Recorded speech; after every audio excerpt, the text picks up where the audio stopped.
الحمدللہ وکفی وسلام علی عبادہ الذین اصطفی اما بعد۔ اللہ رب العزت کا لاکھ لاکھ احسان کہ اس نے ہمیں ایک مرتبہ زندگی میں رمضان کے مجالس میں اکٹھا ہونے کی توفیق عطا فرمائی۔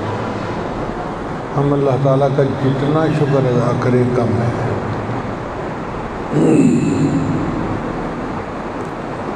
ہمارے اکابر جب کسی کی بزرگی کا تذکرہ کرتے تھے تو یہ دیکھا کرتے تھے کہ اس نے زندگی میں کتنے رمضان گزارے ہیں۔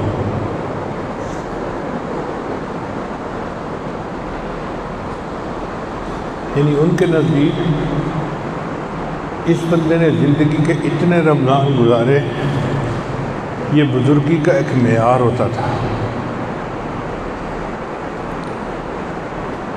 اور پھر رمضان مبارک کا بھی آخری عشرہ جو جہنم سے بری ہونے کا عشرہ ہے، تو اللہ تعالیٰ کی رحمتوں کی بے انتہا بارش ہے۔ ہم آج رات کی مجلس میں سورہ قصص کی تفسیر پڑھیں گے۔ قصص کہتے ہیں قصے کی جمع کو، کئی ساری کہانیاں۔ اس صورت میں اللہ تعالیٰ نے کئی قصوں کو جمع کر دیا۔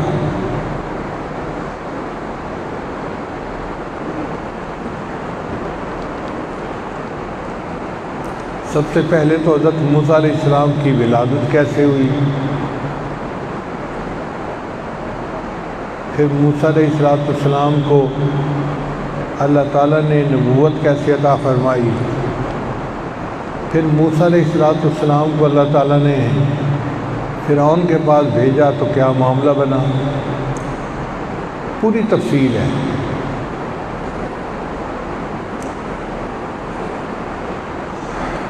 نبی علیہ السلام کے ساتھ حضرت موسیٰ علیہ السلام کی زندگی کو بہت مشابہت ہے،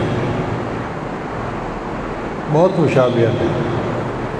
اللہ تعالیٰ ارشاد فرماتے ہیں انا ارسلنا الیکم رسولا شاہدا علیکم کما ارسلنا الی فرعون رسولا۔ یہ جو کما کا لفظ ہے نا، یہ بتا رہا ہے کہ جیسے فرعون کی طرف موسیٰ علیہ السلام کو اللہ نے بھیجا تھا، اللہ نے قریش مکہ کی طرف نبی علیہ السلام کو بھیجا، تو آپس میں مناسبت بہت زیادہ ہے۔ اور دوسری بات کہ اس صورت میں فرعون کا تذکرہ ہے، جو وقت کا ایک جابر حکمران تھا اور وہ اپنی اختیارات کا ناجائز استعمال کر کے لوگوں پر ظلم کرتا تھا۔ اس میں ابو جہل جیسے لوگوں کے لیے بڑی عبرت کا سبق ہے، کیونکہ ابو جہل بھی سردار قریش کا بڑا تھا اور وہ بھی اپنے اختیارات کی وجہ سے لوگوں کا جینا حرام کر دیتا تھا۔ پھر اس میں ایک سبق عام مسلمانوں کے لیے بھی ہے کہ جس طرح بنی اسرائیل فرعون کے سامنے بے بس تھے اور پس رہے تھے ظلم کی چکی میں، اللہ نے حالات کو ایسا پلٹا کہ وہ اس ظلم کی چکی سے باہر نکلے اور اللہ نے ان کو آزادی کی زندگی عطا فرمائی۔ تو مسلمانوں کے لیے بھی ایک سبق ہے کہ تم مکہ کے اندر رہتے ہوئے قریش مکہ کے ظلم کی چکی میں پس رہے ہو، مگر اللہ وقت کو بدلے گا اور اللہ تمہیں بھی آزادی عطا فرمائے گا۔ پھر نبی علیہ السلام جب ہجرت فرمانے لگے تو آپ کا دل بہت زیادہ غمزدہ تھا۔ آپ نے بیت اللہ کو دیکھا تو آپ رو پڑے اور فرمانے لگے کہ بیت اللہ، اگر یہ لوگ مجھے باہر جانے سے مجبور نہ کرتے تو میں تجھے چھوڑ کے کبھی نہ جاتا یہاں سے۔ تو آپ کا دل نہیں چاہتا تھا، مگر مجبوراً حالات کے پیش نظر نبی علیہ السلام کو ہجرت کرنی پڑی۔ اب جب نبی علیہ السلام کو ہجرت کرنی پڑی تو آپ کا دل غمزدہ تھا۔ اللہ تعالیٰ نے ان کے دل کو تسلی دینے کے لیے موسیٰ علیہ السلام کا واقعہ سنا دیا کہ دیکھیں موسیٰ علیہ السلام کو بھی اسی طرح اپنا ملک چھوڑ کے جانا پڑا تھا مدین کی طرف، اور وہ 10 سال اپنے ملک سے دور رہے تھے۔ پھر جب واپس لوٹے تھے تو اللہ نے نبوت دے کے لوٹایا اور ان کو کامیاب کر دیا۔ اے میرے محبوب صلی اللہ علیہ وسلم، آپ بھی مکہ کو چھوڑ کے مدینہ جا رہے ہیں، آپ کچھ سال وہاں گزاریں گے، اللہ تعالیٰ آپ کو فاتح بنا کر پھر مکہ واپس لوٹا دیں گے۔ لَرَادُكَ إِلَىٰ مَعَادٍ، آپ کو اللہ تعالیٰ آپ کے ٹھکانے پر واپس لوٹا دیں گے۔ تو نبی علیہ السلام کے دل کو تسلی مل گئی۔ اور اس میں یہود کے لیے بھی سبق ہے کہ دیکھو یہ موسیٰ علیہ السلام کے زندگی کی تفصیلات تو تورات اور انجیل میں ہیں، نبی علیہ السلام کو تو کسی نے نہیں پہنچائی۔ اب اگر اللہ کے نبی صلی اللہ علیہ وسلم موسیٰ علیہ السلام کی زندگی کی تفصیلات بتا رہے ہیں تو اس کا مطلب یہ کہ یہ علم ان کو اللہ نے دیا ہے۔ تو یہودیوں تم بھی اپنے رب کی بات پر لبیک کہتے ہوئے کلمہ پڑھو اور اس رسول کے ہاتھ پر بیعت کرو۔ تو ایک صورت ہے، لیکن اس نے معاشرے کے ہر طبقے کو، ہر بندے کو گویا سبق سکھا دیا اور اپنی طرف متوجہ کر لیا ہے۔ اس لیے سورت کا نام ہے القصص، قصوں والی سورت۔ چنانچہ یہ سورت شروع ہوتی ہے طاسین میم، یہ حروف مقطعات ہیں۔ حروف مقطعات یہ ایک معجزاتی حروف ہیں کہ جن کی تفصیلات کا بندوں کو نہیں پتہ، اللہ نے اپنے حبیب کو علم عطا فرمایا، مگر مفسرین نے لکھا کہ یہ اللہ اور اس کے محبوب صلی اللہ علیہ وسلم کے درمیان کوڈ ورڈ ہیں۔ بعض لوگ محبت میں ایک دوسرے کو ایسے اشارے کر جاتے ہیں کہ دوسروں کو پتہ ہی نہیں چلتا کہ کیا بات کہہ گئے۔ جیسے عربی کا ایک شعر ہے، فَقُلْتُ لَهَا قِفِي، میں نے اس کو کہا کہ تو رک جا، فَقَالَتْ لِي قَاف، اس لڑکی نے جواب دیا کہ کفی کہنے کی ضرورت نہیں ہے، صرف قاف کہہ دو تو میں سمجھ جاؤں گی تمہارا مطلب کیا ہے۔ تو قاف کا حرف ہی کافی ہے بتانے کے لیے کہ محب کیا چاہتا ہے۔ اسی طرح اللہ تعالیٰ نے الف لام میم سے قرآن کو شروع کیا تو الف سے مراد اللہ اور میم سے مراد محمد صلی اللہ علیہ وسلم، تو یہ اللہ کا کلام ہے جو محمد صلی اللہ علیہ وسلم پر اترا، اور اس کو لانے والے جو واسطہ بنے وہ جبرائیل، لام جبرائیل کی آ گئی۔ تو اللہ کا کلام محمد صلی اللہ علیہ وسلم کی طرف بواسطہ جبرائیل آیا ہے۔ تو الف لام میم 3 حرف ہیں، لیکن دیکھو ان 3 حرفوں میں بھی کتنی بڑی جو ہے وہ حکمت موجود ہے۔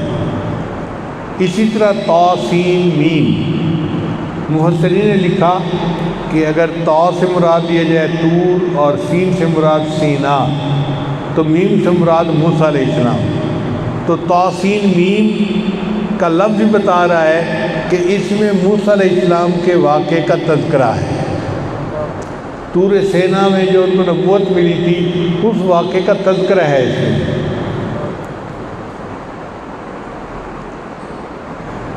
ایک نقطہ مفسرین نے اور بھی لکھا ہے، طاء کا جو حرف ہے نا، آپ دیکھیں تو جیسے سانپ ہوتا ہے نا، نیچے بیٹھا ہوتا ہے اور اوپر اس نے یوں کنڈلی کی ہوتی ہے، تو سانپ کی شکل طاء کے حرف سے ملتی جلتی ہے۔ تو قرآن کی جس صورت میں بھی طاء کا حرف شروع میں آیا ہے حروف مقطعات میں، اس میں موسیٰ علیہ السلام کے سانپ کا ضرور تذکرہ ہے۔ جیسے سورت طاسین میم یہ ہے، یہ سورت طٰہٰ ہے، تو ان میں سانپ کا تذکرہ ہے۔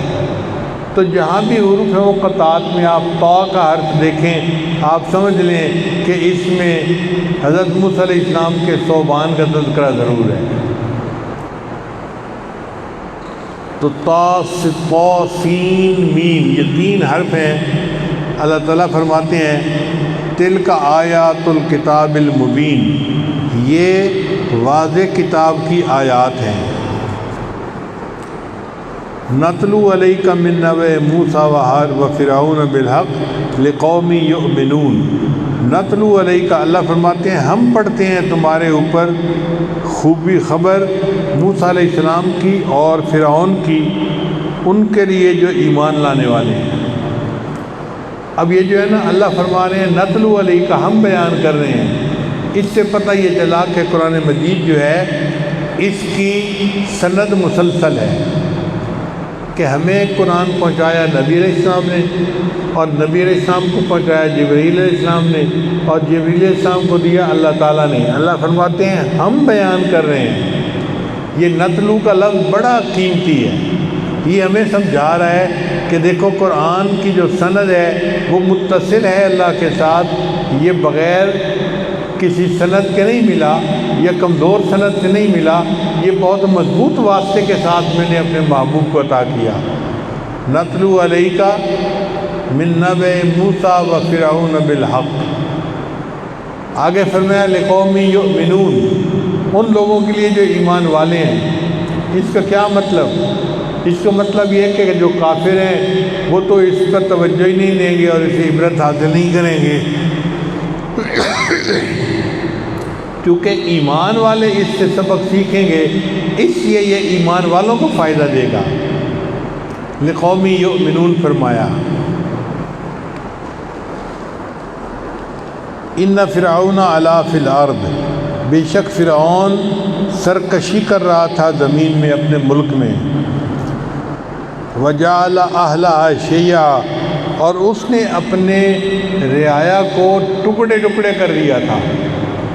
ٹکڑے ٹکڑے کا مطلب یہ کہ اس نے رعایا کے گروہ بنا دیے تھے، ایک اس کا پسندیدہ گروہ تھا اور ایک کمزور گروہ تھا بنی اسرائیل والوں کا۔ تو بنی اسرائیل والوں کو تو اس نے ایسے بنا دیا تھا جیسے کوئی دوسرے درجے کے شہری ہوتے ہیں، اور جو اس کے اپنے قبطی تھے ان کو اس نے اونچا درجہ دیا ہوا تھا۔ یہ بھی حکومت کرنے کا ایک طریقہ ہوتا ہے، ڈیوائڈ اینڈ رول، لوگوں کو تقسیم کر دو اور اس پر حکومت کرتے رہو۔ چنانچہ ایک طبقہ اس کے بارے میں لگا رہے گا، دوسرا اس کے بارے میں لگا رہے گا، اور حکمران صاحب آرام سے حکمرانی کرتے رہیں گے۔ تو فرعون کی حکومت کا طریقہ کار یہی تھا۔ یستضعف طائفة منہم، اس نے کمزور کر رکھا تھا ایک گروہ کو، یذبح ابناءہم، ان کے بیٹوں کو ذبح کرتا تھا، ویستحیی نساءہم، اور ان کی عورتوں کو زندہ کرتا تھا، انہ کان من المفسدین، وہ تھا بڑا فسادی، بڑا مفسد تھا۔ دیکھیں فرعون نے ایک خواب دیکھا، جب اس نے تعبیر پوچھی تو اس کو تعبیر دینے والوں نے کہا کہ بنی اسرائیل میں ایک لڑکا پیدا ہوگا اور وہ لڑکا تمہارے اسے تاج و تخت کو چھین لے گا۔ تو فرعون کو بڑی فکر پڑ گئی کہ یہ کہاں سے لڑکا آ گیا جو مجھ سے میرا تاج و تخت چھین لے گا۔ فرعون 18 سال کی عمر میں بادشاہ بنا تھا، اور تقریباً 60 سال اس نے بادشاہی کی، جوانی کی زندگی، خزانے پیسوں سے بھرے ہوئے اور اختیارات بے حساب، تو دماغ تو خراب ہونا ہی تھا۔ اس لیے اس نے کہنا شروع کر دیا تھا کہ انا ربکم الاعلیٰ، میں تمہیں پالتا ہوں۔ خدائی کا دعویٰ اس نے کیوں کیا تھا کہ جوانی میں اس کو بادشاہی مل گئی تھی اور لمبا عرصہ بادشاہی رہی، اختیارات رہے، وسائل رہے، تو بندے کا دماغ جو ہے وہ اس کو دھوکہ دے دیتا ہے۔ اتنا جابر بادشاہ تھا کہ بنی اسرائیل والوں کے بچوں کو ذبح کر دیتا تھا اور کسی کو احتجاج کرنے کی اجازت نہیں تھی، کوئی اس کے سامنے بول نہیں سکتا تھا، بات نہیں کر سکتا تھا، اور جو اس کی اپنی قوم تھی وہ اس کے ساتھ تھی کہ جی آپ بالکل ٹھیک کر رہے ہیں، ماریں ان کو اور ماریں، وہ اس کو جسٹیفائی کرتے تھے۔ یہاں پر ایک نقطہ سمجھنے کی ضرورت ہے کہ قرآن مجید نے کہا کہ ان کے بیٹوں کو ذبح کر دیتا تھا اور ان کی عورتوں کو زندہ رکھتا تھا۔ حقیقت یہ تھی کہ وہ بیٹیوں کو زندہ رہنے دیتا تھا اور بیٹوں کو ذبح کر دیتا تھا، مگر قرآن مجید کی یہ گہرائی ہے کہ بچے کو اگر ذبح کرنے کا نام لیا جائے نا تو بندے کا خون کھولتا ہے کہ ہم پر کتنا ظلم ہو رہا ہے۔ اصل میں بنی اسرائیل والوں کو غیرت دلانی تھی کہ دیکھو وہ تمہارے بچوں کو ذبح کرتا تھا تو بچوں کا نام لیا گیا، اور اگر کہتے نا کہ تمہاری بچیوں کو زندہ کر دیتا تھا تو اس سے ان کی غیرت نہ بھڑکتی، وہ تمہاری عورتوں کو زندہ رکھتا تھا۔ جب عورت کا نام آ جائے تو پھر بندے کی غیرت جاگتی ہے، ہماری عورتوں کے ساتھ زیادتی کیوں ہو رہی ہے؟ تو اس لیے قرآن مجید نے کہا کہ بچوں کو زندہ رکھتا تھا اور بچوں کو مار دیتا تھا، عورتوں کو زندہ رکھتا تھا۔ انہ کان من المفسدین، وہ تھا بڑے فساد بچانے والوں میں سے۔ ونرید، اور ہم نے ارادہ کیا، ان نمن علی الذین استضعفوا فی الارض، کہ ہم احسان کریں ان لوگوں پر جو زمین میں کمزور ہیں۔ کبھی کبھی اللہ تعالیٰ حالات کو اسی طرح پلٹتے ہیں۔ حکومتیں بڑی مضبوط ہوتی ہیں اور وہ سمجھتے ہیں کہ ہمیں کوئی نہیں ہلا سکتا، مگر اللہ حالات کا بدلنے والا ہے۔ اللہ ایسی طرف سے آتا ہے جس کو ان کو گمان ہی نہیں ہوتا۔ اللہ نے ایسا معاملہ کیا کہ نہ فرعون کا تخت و تاج رہا، نہ اس کی حکومت رہی۔ اللہ نے بنی اسرائیل کو آزادی بھی دے دی اور زمین کا وارث بھی بنا دیا۔ وَنَجْعَلَهُمْ أَئِمَّةً وَنَجْعَلَهُمُ الْوَارِثِينَ، اور ان کمزور لوگوں کو ہم امام بنائیں اور ہم ان کو زمین کا وارث بنائیں۔ وَنُمَكِّنَ لَهُمْ فِي الْأَرْضِ، اور ہم ان کو زمین کے اندر قدرت دیں، بسائیں۔ وَنُرِيَ فِرْعَوْنَ وَحَامَانَ وَجُنُودَهُمَا، اور دکھائیں فرعون کو اور حامان کو اور ان کے لشکر کو وہ کچھ جس سے وہ ڈرتے تھے، یعنی وہ ڈرتے تھے کہ ہم سے کوئی تخت و تاج چھین نہ لے۔ اللہ فرماتے ہیں ہم نے ارادہ کر لیا، ہم ان کو دکھا کر رہیں گے کہ دیکھو تم سے تخت و تاج کیسے چھینا جاتا ہے۔ یہ تو سورت کے شروع میں تمہید وعد دی گئی۔ اب اللہ تعالیٰ پہلا قصہ بیان کرتے ہیں، فرماتے ہیں وَأَوْحَيْنَا إِلَىٰ أُمِّ مُوسَىٰ، اور ہم نے وحی نازل کی موسیٰ علیہ السلام کی والدہ کی طرف۔ یہ وحی کا لفظ کبھی کبھی الہام کے لیے بھی آتا ہے، جیسے اللہ تعالیٰ نے شہد کی مکھی کے بارے میں فرمایا کہ میں نے وحی نازل کی، تو شہد کی مکھی کو الہام ہوتا ہے، اللہ اس کے دل میں ڈال دیتے ہیں۔ اسی طرح اللہ نے موسیٰ علیہ السلام کی والدہ کے دل میں یہ بات ڈال دی، ان ارجعی ہے کہ آپ اپنے بچے کو دودھ پلائیں۔ فَإِذَا خِفْتِ عَلَيْهِ، اور جب آپ کو ڈر لگے کہ اس کو پولیس پکڑ کر لے جائے گی، فَأَلْقِيهِ فِي الْيَمِّ، تو آپ اس کو ڈال دیں دریا کے اندر۔ وَلَا تَخَافِي وَلَا تَحْزَنِي، ڈرنا بھی نہیں گھبرانا بھی نہیں۔ إِنَّا رَادُوهُ إِلَيْكَ، ہم اس کو واپس لوٹائیں گے۔ وَجَاعِلُوهُ مِنَ الْمُرْسَلِينَ، اور ہم نے اس کو رسولوں میں سے بنانا ہے۔ اب بتائیں ایک والدہ کے لیے کیسی عجیب صورتحال ہے. یا اللہ اگر آپ میرے بچے کو بچانا چاہتے ہیں تو میں بچے کو گھر کے کسی کمرے میں سلا دیتی ہوں، کوئی اس طرف جائے ہی نہ، میرا بچہ محفوظ رہے گا. اس سے زیادہ ہے تو یا اللہ میں اس کو کسی غار کے اندر رکھ کے آ جاتی ہوں، میرا بچہ غار میں محفوظ رہے گا. اللہ فرماتے ہیں نہیں میری بندی، میں نے تو آنکھوں کے خلاف کروانا ہے، مشاہدے کے خلاف کروانا ہے. تم میرے اوپر بھروسہ کرو گی تو یہ سب کام ٹھیک ہو جائے گا. اور کرنا کیا ہے؟ اپنے بیٹے کو اپنے ہاتھوں سے دریا میں ڈال دو. اب بتائیے اگر بچے کو بکسے کے اندر ڈالیں اور بکسے کو پانی کے اندر ڈال دیں تو بچے کا بچنا تو مشکل نظر آتا ہے. کیوں؟ کہ اگر اس میں سوراخ ہوں گے تو پانی اس میں چلا جائے گا اور بچہ ڈوب کے مر جائے گا. اور اگر اس کو واٹر ٹائٹ کریں تو وہ ایئر ٹائٹ بھی ہو جائے گا، بچہ سانس بند ہونے سے مر جائے گا. عقل کہتی ہے کہ بچے کو اگر بکسے میں ڈالا اور بکسے کو پانی میں ڈالا تو بچہ یقیناً مر جائے گا، یا تو پانی کی ڈوب کے مر جائے گا یا ہوا نہ ملنے کی وجہ سے مر جائے گا. یہ بچہ بچتا نہیں ہے. اللہ فرماتے ہیں وَلَا تَخَافِي وَلَا تَحْزَنِي، تم نے خوف بھی نہیں کھانا اور تم نے گھبرانا بھی نہیں ہے.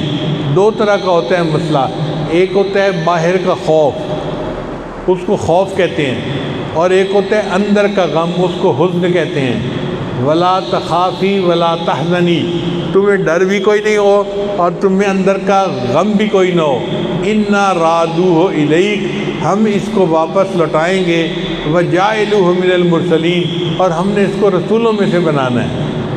اب یہ ایک فکرہ ہے، لیکن اس ایک فکرے میں قرآن کا اعجاز دیکھیں کہ اللہ نے کتنی چیزوں کو جمع کر دیا. دو خبروں کو جمع کیا، دو حکموں کو جمع کیا، دو نہیوں کو جمع کیا اور دو خوشخبریوں کو جمع کیا. ایک ہی آیت کے اندر ان 8 چیزوں کو اللہ نے جمع کر دیا. ہے کسی کا کلام ایسا کہ جو اتنا مختصر ہو اور چند الفاظ کے اندر ان ساری چیزوں کو آپس میں سمیٹ لے؟ تو اللہ تعالیٰ ارشاد فرماتے ہیں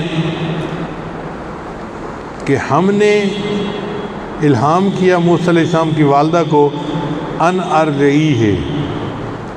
یہ ارضعی پہلا حکم ہے، اس کو دودھ پلاؤ.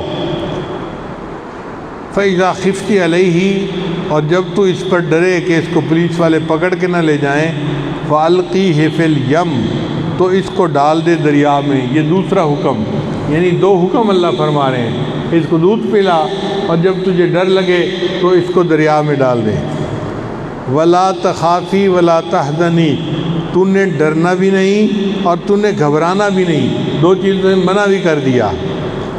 اِنَّا رَادُوهُ إِلَيْكَ، ہم اس کو واپس لوٹائیں گے. یہ ایک خوشخبری. وَجَاعِلُوهُ مِنَ الْمُرْسَلِينَ، اور ہم نے تو اس کو رسولوں میں سے بنانا ہے. تو دیکھو 2 خبریں ہیں، 2 حکم ہیں، جو منیات ہیں اور 2 خوشخبری ہیں. فکرہ ایک ہی ہے. ایک فکرے کے اندر گہرائی دیکھیے قرآن مجید کے کتنی ہے. اب ماں نے اپنے بیٹے کو اللہ کے حکم کے کہنے پر دریا میں تو ڈال دیا، مگر ماں تھی نا، دل دکھی تھا، پریشان تھا، واپس آ گئی. تو اس نے اپنی بیٹی کو کہا، موسیٰ علیہ السلام کی بہن جو تھی وہ کوئی 6-7 سال کی لڑکی تھی، بڑی تھی، سمجھدار بچی جیسے ہوتی ہے. اس کو کہا کہ بیٹا تو ذرا دریا کے کنارے کنارے چل اور دیکھ کہ یہ کہاں جاتا ہے بکسا، اور پھر جو خبر ہو مجھے آ کر بتا دینا، مگر ساتھ ساتھ نہ چلنا کہ کسی کو شک نہ ہو کہ تو جانتی ہے.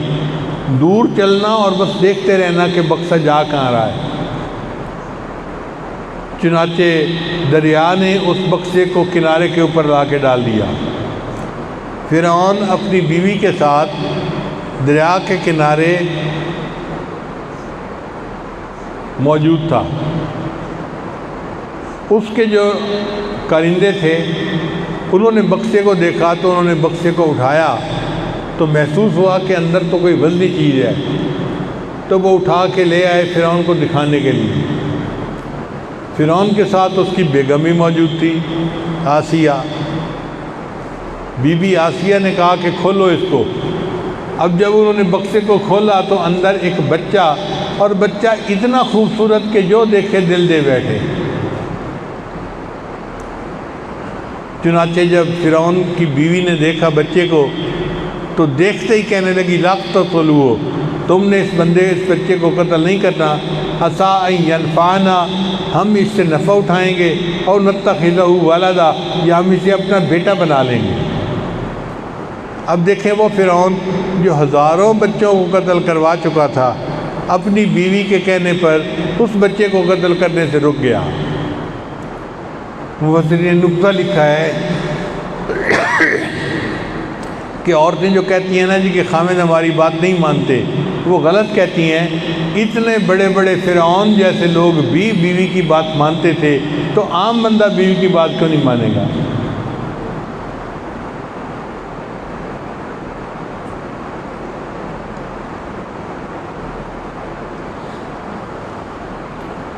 اب فرعون کے ذہن میں ایک بات آئی کہ جب ہم اس کو بیٹا بنا لیں گے اور یہ میرے محل میں پلے گا تو یہ تو میرا شکر گزار بنے گا، احسان مند ہوگا، یہ مجھ سے تاج و تخت چھینے گا۔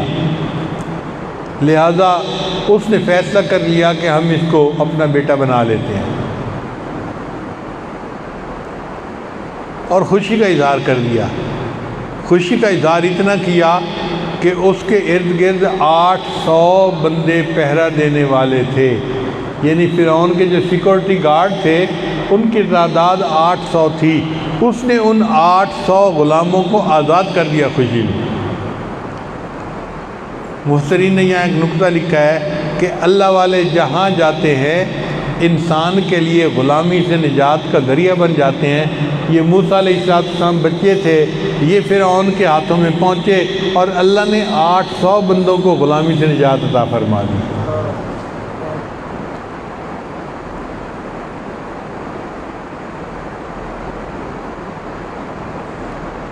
اب جی بچے کو لے کے وہ محل میں آ گئے۔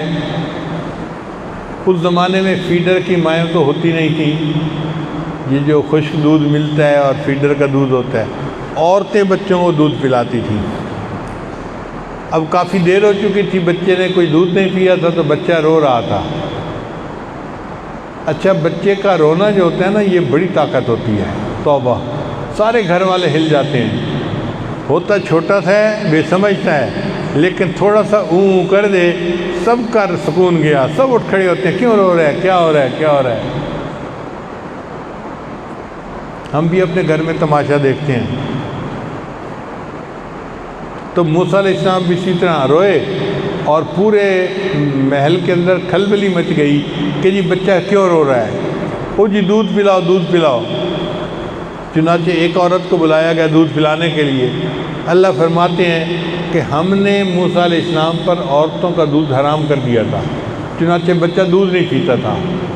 جو عورت آتی دودھ نہیں پیتا، عورت آتی دودھ نہیں پیتا۔ اب بہت پریشان، ساری رات اسی طرح گزر گئی۔ فرعون کم بخت جو تھا ویسے تو خدائی کا دعویٰ کرتا تھا، مگر ایک رات جاگنے کی وجہ سے اس کی حالت خراب ہو گئی تھی۔ اب وہ چاہتا تھا کہ کسی طرح یہ مسئلہ حل ہو اور میں جا کے آرام کروں۔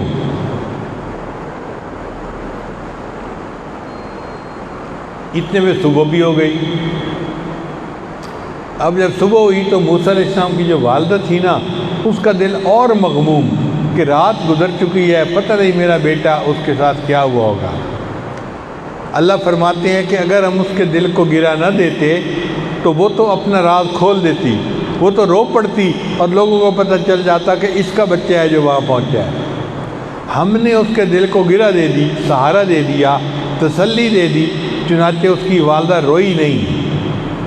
اس نے اپنی بیٹی کو بلایا اور کہا کہ بیٹی جا اور اپنے بھائی کا پتہ کر کے آ۔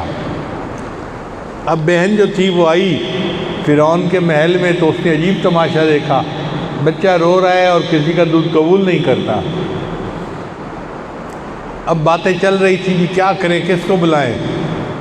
تو اس لڑکی نے کہا هل ادلکم علی اہل بیت یکفلونہ لکم وہم لہ ناصحون، میں تمہیں گھر والوں کے بارے میں بتاؤں کہ وہ اس کو دودھ پلائیں گے اور اس کا بڑا خیال رکھیں گے۔ اب ان لوگوں کو شک تو پڑا کہ یہ کیوں کہہ رہی ہے کہ اس کا بڑا خیال رکھیں گے، تو انہوں نے پکڑا، اے لڑکی تو کیوں کہتی ہے بڑا خیال رکھیں گے؟ وہ بھی سمجھدار تھی، موسیٰ علیہ السلام کی بہن تھی، کہنے لگے جی ہم رعایا ہیں، ہم اگر بادشاہ کے کام کا خیال نہیں کریں گے تو کون خیال کرے گا؟ ان کا ہاں ٹھیک ہے چلو بلاؤ۔ موسیٰ علیہ السلام کی بہن دوڑی ہوئی آئی، اماں چلو بھائی دودھ نہیں کسی کا پی رہا، آپ اس کو دودھ پلائیں۔ اب موسیٰ علیہ السلام کی والدہ VIP مہمان بن کے فرعون کے محل میں آئی۔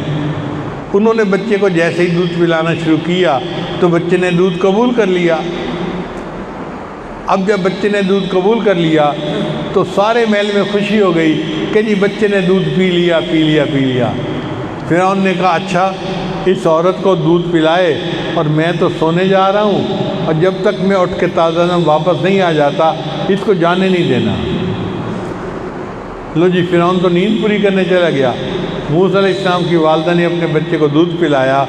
دودھ پلانے کے بعد انہوں نے آسیہ کو کہا، ملکہ کو، کہ بھئی مجھے تو گھر جانا ہے، میرے اور بھی بچے ہیں، میرا خامد ہے، میرا گھر ہے، اپنا گھونسلہ اپنا کچا ہو یا پکا، مجھے تو جانا ہے۔ اب فرعون اٹھا، اس کو بتایا گیا جی کہ ایک عورت کا دودھ بچے نے لے تو لیا ہے لیکن عورت یہاں محل میں ٹکنے کے لیے تیار نہیں ہے۔ تو فرعون نے فیصلہ کیا اچھا عورت کو کہو کہ ہمارا بچہ اپنے گھر لے جائے، اس کو وہیں پہ دودھ پلائے، میں مہینے کی تنخواہ اس کو گھر میں پہنچا دیا کروں گا۔ اللہ تعالیٰ فرماتے ہیں فَرَدَدْنَاهُ إِلَىٰ أُمِّهِ، ہم نے لوٹا دیا موسیٰ علیہ السلام کو اس کی ماں کے پاس، کئی تقر عینها ولا تحزن، تاکہ اس کی آنکھیں ٹھنڈی ہوں اور وہ غمزدہ نہ ہو، وَلِتَعْلَمْ، اور وہ جان لے ان وعد اللہ حق، کہ اللہ کے وعدے سچے ہوتے ہیں، وَلَٰكِنَّ أَكْثَرَهُمْ لَا يَعْلَمُونَ، اور اکثر اس بات کو لوگ نہیں سمجھتے۔ تو دیکھو موسیٰ علیہ السلام نے بھروسہ کیا اللہ کے وعدے پر اور اللہ نے اپنے وعدے کو پورا کر دکھایا۔ بالکل اسی طرح نبی علیہ السلام نے بھروسہ کیا اللہ کے وعدے پر، اللہ نے ان کو 10 سال کے لیے مکہ سے مدینہ ہجرت کروائی اور بالآخر فاتح مکہ بنا کر اللہ نے ان کو دوبارہ مکہ عطا فرما دیا۔ تو یہاں سبق ملتا ہے ہمارے لیے کہ ہم اللہ کے وعدوں پر بھروسہ کریں اور جو اللہ نے حکم دیا ہے اس کو کرتے چلیں، اللہ اپنے وعدوں کو پورا کر دکھاتا ہے۔ الحمدللہ وحدہ، سب تعریف اس اللہ کے لیے ہے، نصر عبدہ، جس نے اپنے بندے کی مدد کی، وحزم الاحزاب وحدہ، اور اس ایک اللہ نے سب کو شکست عطا فرما دی۔ جب نبی علیہ السلام مکہ مکرمہ آئے تو آپ صلی اللہ علیہ وسلم نے اس وقت یہ الفاظ کہے تھے۔ تو اللہ کے وعدوں پر بھروسہ کریں، اللہ کے وعدے ہمیشہ سچے ہوتے ہیں اور اللہ ان کو پورا کر دکھاتا ہے۔ اللہ تعالی ہمیں بھی اپنی زندگی میں اپنے وعدوں پر یقین عطا فرمائے اور پوری زندگی ان کے مطابق اپنی زندگی گزارنے کی توفیق عطا فرمائے۔ وآخر دعوانا ان الحمدللہ رب العالمین۔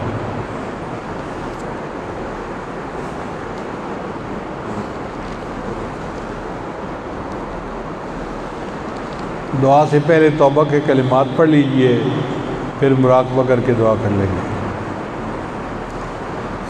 پڑھیے بسم اللہ۔ آمنت باللہ و ملائکتہ و کتبہ و رسلہ والیوم الآخر والقدر خیرہ و شرہ من اللہ تعالی والبعث بعد الموت۔ آمنت باللہ کما ہوا باسمائہ وصفاتہ وقبلت جمیع احکامہ اقرار باللسان وتصدیق بالقلب۔ اشہد ان لا الہ الا اللہ واشہد ان محمدًا عبدہ ورسولہ استغفر اللہ ربی من کل ذنب واتوب الیہ برحمتک یا ارحم الراحمین۔ ان کلمات کو پڑھنے سے ہم تو بتائے ہو چکے ہیں، چند معمولات ہیں جن کو باقاعدگی سے کریں گے تو اللہ تعالیٰ دل کو منور کریں گے۔ ان میں پہلا عمل ہے 100 مرتبہ استغفار صبح و شام پڑھنا، دوسرا ہے 100 مرتبہ درود شریف صبح و شام پڑھنا، تیسرا ہے قرآن مجید کی تلاوت روزانہ کرنا، چوتھا ہے چلتے پھرتے ہر وقت دل میں اللہ کو یاد کرنا، اور پانچویں ہے مراقبہ 15-20 منٹ صبح 15-20 منٹ شام کرنا۔ مراقبے کا طریقہ بہت آسان ہے، جب نماز سے فارغ ہوں آنکھیں بند کر کے اللہ سے لو لگا کے بیٹھ جائیں کہ اللہ کی رحمت آ رہی ہے، دل میں سے کی ظلمت اور سیاہی دور ہو رہی ہے، اور میرا دل اللہ اللہ اللہ بول رہا ہے اور میں سن رہا ہوں۔ انشاءاللہ جب آپ باقاعدگی کے ساتھ مراقبہ کریں گے تو آپ کے دل میں اللہ کی محبت بڑھے گی اور آپ اس کی حرارت کو خود محسوس کریں گے۔ اللہ تعالیٰ سب کو اپنے مقبول بندوں اور بندیوں میں شامل فرمائے۔ تھوڑی دیر مراقبہ کر لیجئے، آنکھوں کو بند کر لیجئے، سر کو جھکا لیجئے، دنیا اور جو کچھ دنیا میں ہے اس سے ہٹ کٹ کے اللہ کی یاد میں ڈوب جائیے۔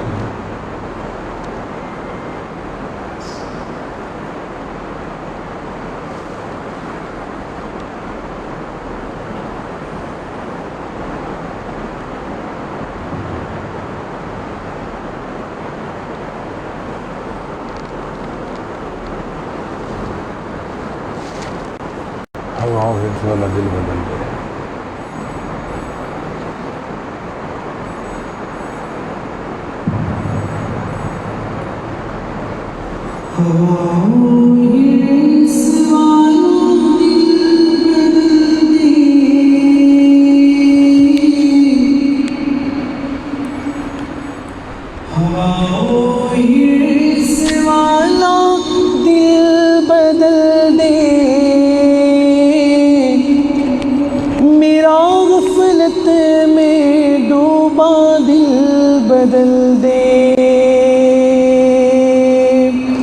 خدایا فضل فرما دل بدل دے، خدایا فضل فرما دل بدل دے، بدل دے دل کی دنیا دل بدل دے، بدل دے دل کی دنیا دل بدل دے۔ گناہگاری میں کب تک عمر کاٹوں،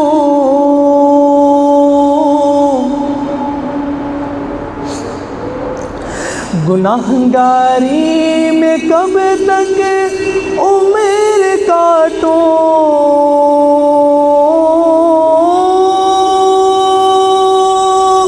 بدل دے میرا رستہ دل بدل دے،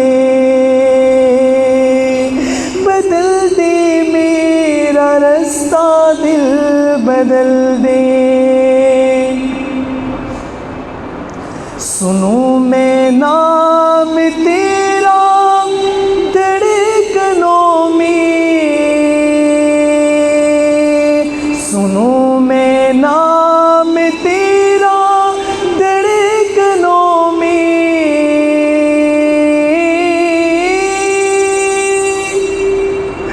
مزہ آ جائے مولا دل بدل دے،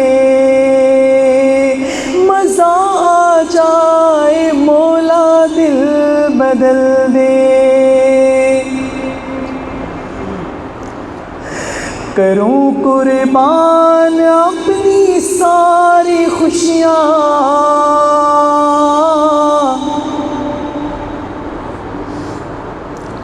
کروں قربان اپنی ساری خوشیاں، تو اپنا غم عطا کر دل بدل دے، تو اپنا غم عطا کر دل بدل دے،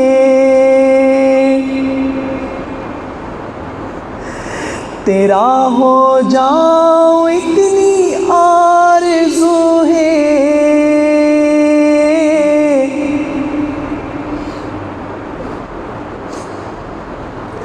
تیرا ہو جاؤں اتنی آرزو ہے، بس اتنی ہے تمنا دل بدل دے، بس اتنی ہے تمنا دل بدل دے، ہٹا لوں آنکھ اپنی ماں سوا سے،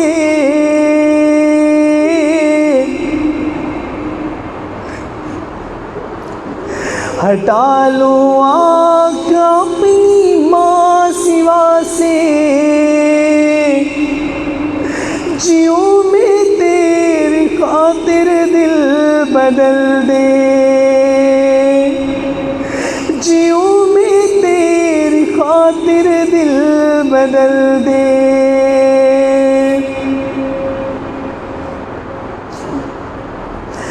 جو ہو دیدار تیرا روز محشر،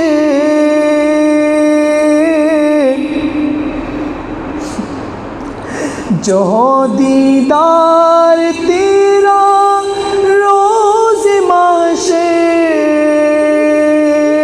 روز محشر،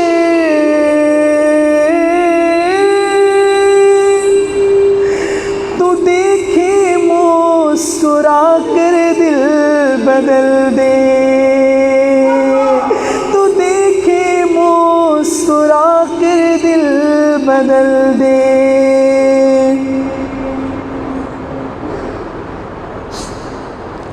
یہ کیسا دل ہے سینے میں الہی،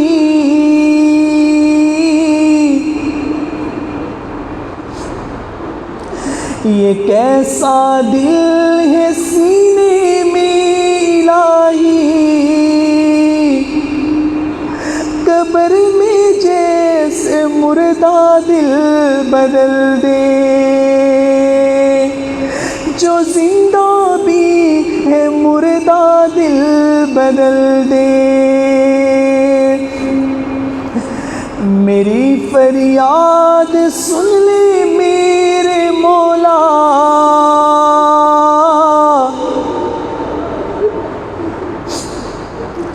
میری فریاد سن لے میرے اللہ،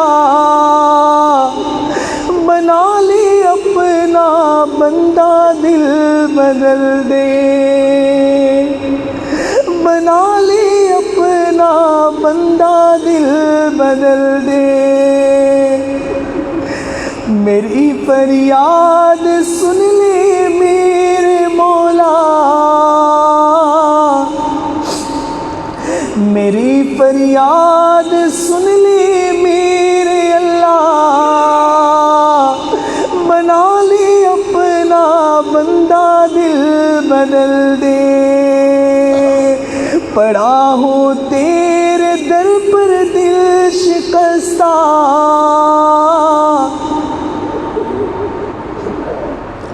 پڑا ہوں تیرے در پر دل شکستہ، رہو کیوں دل شکستہ دل بدل دے، رہو کیوں دل شکستہ دل بدل دے،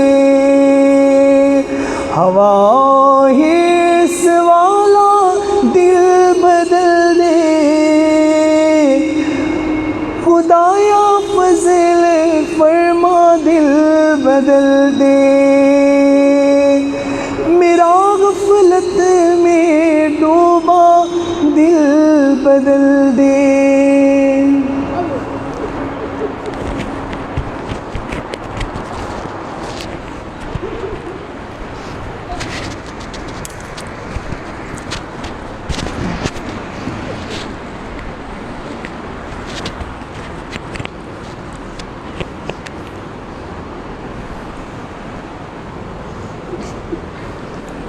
لا الہ الا اللہ محمد رسول اللہ. دعا کر لیجئے. سبحان ربی الوہاب. اللہم صلی علی سیدنا محمد وعلی آل سیدنا محمد وبارک وسلم. ربنا ظلمنا انفسنا وإن لم تغفر لنا وترحمنا لنكونن من الخاسرین. پروردگار عالم ہمارے صغیرہ کبیرہ گناہ معاف فرما. اللہ وہ گناہ جو ہم نے دن میں کیے معاف فرما. وہ گناہ جو ہم نے راتوں میں کیے معاف فرما. اللہ وہ گناہ جو ہم نے محفلوں میں کیے معاف فرما. وہ گناہ جو ہم نے تنہائیوں میں کیے معاف فرما. مولا وہ گناہ جو ہم نے ارادوں سے کیے معاف فرما. وہ گناہ جو ہم نے بنا ارادے کیے معاف فرما. اللہ وہ گناہ جو ہمیں یاد ہیں وہ بھی معاف فرما. وہ گناہ جو ہم کر کے بھول گئے وہ بھی معاف فرما. اللہ ہماری نگاہوں کو پاک فرما. دلوں کو صاف فرما. سینوں کو اپنی محبت سے لبریز فرما. اللہ اپنے عشق کی آتش ہمارے سینوں میں پیدا فرما. انگ انگ سے اپنے ذکر کو جاری فرما. روئے روئے سے اپنے ذکر کو جاری فرما. ہڈی ہڈی بوٹی بوٹی میں اپنی محبت پیدا فرما. اے میرے مولا ہم ظاہر میں بندے ہیں, حقیقت میں نہایت گندے ہیں. اللہ ہمارے من کی گندگیوں کو دور فرما. اللہ دلوں کی ظلمتوں کو دور فرما. اے میرے مولا اندھیری رات کا وقت ہے, دنیا کے بادشاہوں نے اپنے دروازے بند کر لیے, اللہ آپ کا دروازہ کھلا ہے. اے میرے مولا رمضان المبارک کی 21ویں رات ہے. اللہ تیرے چند فقیر بندے تیرے آگے ہاتھ اٹھائے بیٹھے ہیں. اللہ اٹھے ہاتھوں کو قبول فرما. اللہ اٹھے ہاتھوں کو قبول فرما. اے میرے مولا ہم مانتے ہیں ہم نے بہت گناہ کیے, بہت خطائیں کی. اے میرے مولا ہم نے آپ کو ناراض کر لیا. اللہ جائیں تو کہاں جائیں, مانگے تو کس سے مانگے. اے میرے مولا آپ ہی کے در پہ آئے پڑے ہیں. اللہ آپ سے ہم سے راضی ہو جا. اللہ ہم سے راضی ہو جا. اے میرے مولا اگرچہ آپ ہم سے ناراض ہیں لیکن آپ کو منانا اس وقت تک ضروری ہے جب تک کہ آپ راضی نہیں ہو جاتے. پیارے اللہ راضی ہو جائیے. پیارے اللہ راضی ہو جائیے. اللہ اگر راضی نہیں ہونا پھر بھی راضی ہو جائیے. اللہ ہمارا تو آپ کے سوا کوئی دوسرا رب نہیں. اللہ کوئی دوسرا حاجت رہا نہیں, کوئی مشکل کشا نہیں. اے میرے مولا آپ ہی کے در پہ آئے بیٹھے ہیں. اے میرے مولا ہمارے ساتھ نرمی کا معاملہ فرما. اللہ نرمی کا معاملہ فرما. اے میرے مولا اس وقت پوری دنیا پریشان ہے. اللہ سچی بات ہے کرتوت ہمارے اپنے ہیں, غلطیاں ہماری ہیں, ہم نے آپ کو ناراض کر بیٹھے.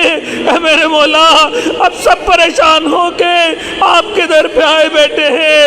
اے میرے مولا تمام پریشانیوں کو دور فرما. اللہ بیماریوں کو شفاء کاملہ عاجلہ مستمرہ عطا فرما.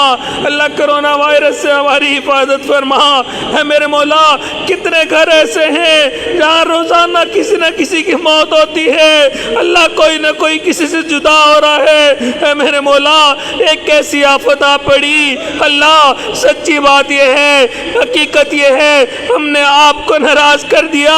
اللہ آپ نے ہمیں چھوڑ دیا. اللہ آپ کے بغیر ہم نہیں رہ سکتے. اے میرے مولا ہماری حاجت روائی فرما دیجئے. اللہ مشکل کشائی فرما دیجئے. اللہ سب کی حفاظت فرما. اللہ بیماروں کو شفا عطا فرما. اللہ ہمارے گناہوں کو معاف فرما. اللہ سیئات کو حسنات میں تبدیل فرما. پروردگار عالم آپ کے محبوب نے ہمیں آپ کا در دکھلا دیا, یہ بھی بتلا دیا اس در کے سوا کوئی دوسرا در نہیں.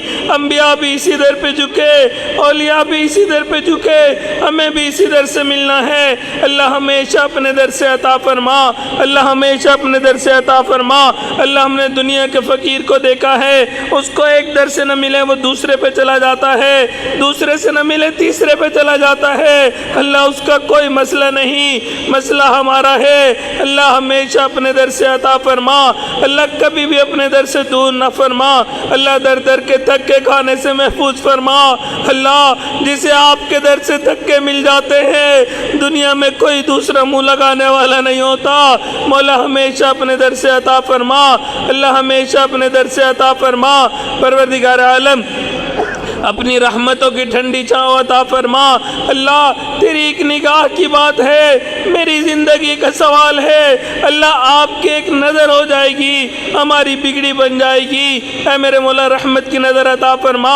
اللہ یہ دعا مانگتے ہوئے ڈر بھی لگ رہا ہے یہ جواب نہ آ جائے۔ رحمت کی نظر میں سمیہ پہ ڈالتا تھا، رحمت کی نظر بلال پہ ڈالتا تھا۔ اپنی زندگیوں کو دیکھو، اپنے نامہ اعمال کو دیکھو۔ اللہ ہم مانتے ہیں اللہ ہم سے غلطیاں ہوئی، اللہ ہم اقراری مجرم ہیں، لیکن میرے مولا آپ کے در پہ آئے بیٹھے ہیں۔ اللہ ہماری تمام غلطیوں کو معاف فرما، اللہ خطاؤں سے درگزر فرما۔ اے میرے مولا ہمارے ساتھ نرمی کا معاملہ فرما۔ اے میرے مولا ہم نے اس دنیا کے اندر دیکھا بچہ چلتے چلتے تھک جاتا ہے، اپنے والد سے کہتا ہے ابو میں تھک گیا مجھے اٹھا لیجئے۔ اللہ ہم بھی نفس و شیطان سے لڑتے لڑتے تھک چکے ہیں، اللہ اب آپ کی رحمت کے طلبگار ہیں۔ اللہ اپنی رحمت عطا فرما دیجئے، اللہ خیر کے معاملے فرما دیجئے، اللہ عافیت کے معاملے فرما دیجئے۔ اللہ عزتوں کے بعد ذلت سے محفوظ فرما، اپنے قرب کے بعد دوری سے محفوظ فرما، سیدھا رستہ ملنے کے بعد بھٹکنے سے محفوظ فرما، علم حاصل ہونے کے بعد جہالت کے کاموں سے محفوظ فرما۔ اللہ ہدایت ملنے کے بعد گمراہی سے محفوظ فرما، اللہ برا چاہنے والوں کی برائی سے بھی محفوظ فرما، دشمنوں کی دشمنی سے محفوظ فرما، اللہ شر پسندوں کی شر سے محفوظ فرما، مولا دوستی کے رنگ میں دشمنی کرنے والوں سے بھی محفوظ فرما، اللہ جان مال کی حفاظت فرما، عزت آبرو کی حفاظت فرما، اللہ ہمارے ایمان کی حفاظت فرما۔ اے میرے مولا جتنے لوگ پریشان ہیں سب کی پریشانیوں کو دور فرما، اللہ دور قریب جتنے لوگ دعا پہ سن رہے ہیں اور آمین کہہ رہے ہیں اللہ سب کے دلوں کی نیک مرادوں کو پورا فرما، نیک تمناؤں کو پورا فرما۔ اے میرے مولا امت مسلمہ کو عزت رفتہ نصیب فرما، مدارس عربیہ کی حفاظت فرما، دعوت و تبلیغ کے کام کی حفاظت فرما، جہاں اللہ ان خانقاہوں کی حفاظت فرما، اقامت دین کی کوششوں کی حفاظت فرما۔ اے میرے مولا وہ کتنے خوش نصیب لوگ ہوتے ہیں احرام پہنتے ہیں لبیک اللہم لبیک پڑھتے ہیں، اللہ کوئی تیرے گھر کا دیدار کرتا ہے، اللہ کوئی تیرے گھر کا طواف کرتا ہے۔ اللہ ہمارے اوپر کیا وقت آ گیا اب آپ کے گھر کا بھی دیدار نہیں کر سکتے، اے میرے مولا ہمیں بھی اس گھر کا بار بار دیدار عطا فرما۔ اللہ محبوب کے در کی قبولیت والی حاضری کی توفیق عطا فرما، اللہ حرمین شریفین کی حفاظت فرما۔ اے میرے مولا ہمارے عزیز اقارب مشائخ رشتہ دار جو فوت ہو گئے ان کی مغفرت فرما، جن کی آپ نے مغفرت کر دی قرب کے اعلیٰ ترین درجات عطا فرما۔ اللہ نبی علیہ الصلوۃ والسلام نے جو خیر مانگی ہمیں وہ خیر عطا فرما، جن شرور سے پناہ مانگی ہمیں بھی پناہ عطا فرما۔ ربنا تقبل منا انک انت السمیع العلیم، تب علینا انک انت التواب الرحیم۔ صلی اللہ تعالی علی حبیبہ سیدنا محمد وآلہ واصحابہ اجمعین برحمتک یا ارحم الراحمین۔